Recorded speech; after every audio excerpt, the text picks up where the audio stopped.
Commodity prices have moved in supercycles, 4 times in the last 160 years. Each lasted 15 to 30 years.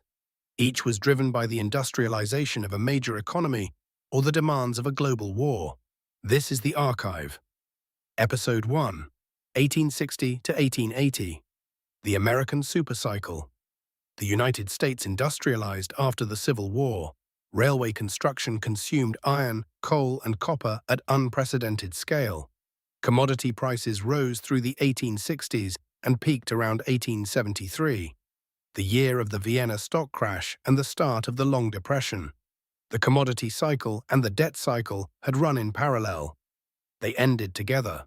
Episode 2, 1900 to 1920. The War Supercycle. European industrial rivalry drove commodity demand for a decade before the First World War began. Then came total mobilization, coal, iron, copper, oil, all consumed. The most compressed supercycle in the archive. The peace brought collapse.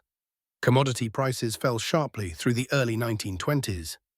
Episode 3, 1933 to 1951. The rearmament supercycle.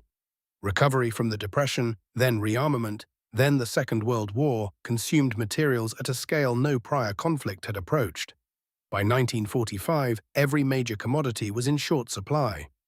2 decades of the supercycle had run. Episode 4, 1980 to 2008. The emerging market supercycle. 2 decades of falling real commodity prices gave way to a new cycle driven by a single engine.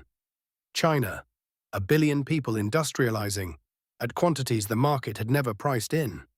Between 2001 and 2008, crude oil rose from $10 a barrel to $147.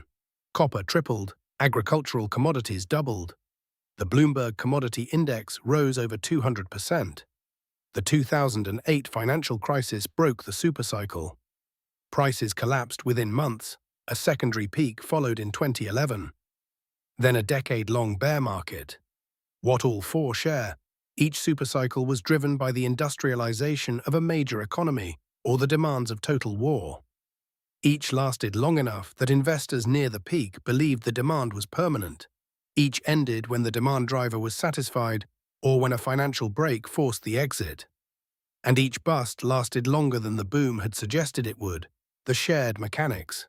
Debt and commodity cycles ran in parallel in every episode. Cheap credit enabled demand. When credit broke, commodities followed. Each supercycle also drove investment into new supply, mines, wells, plantations, that matured only after the peak. New supply met falling demand. That is why commodity busts overshoot. The archive as of today.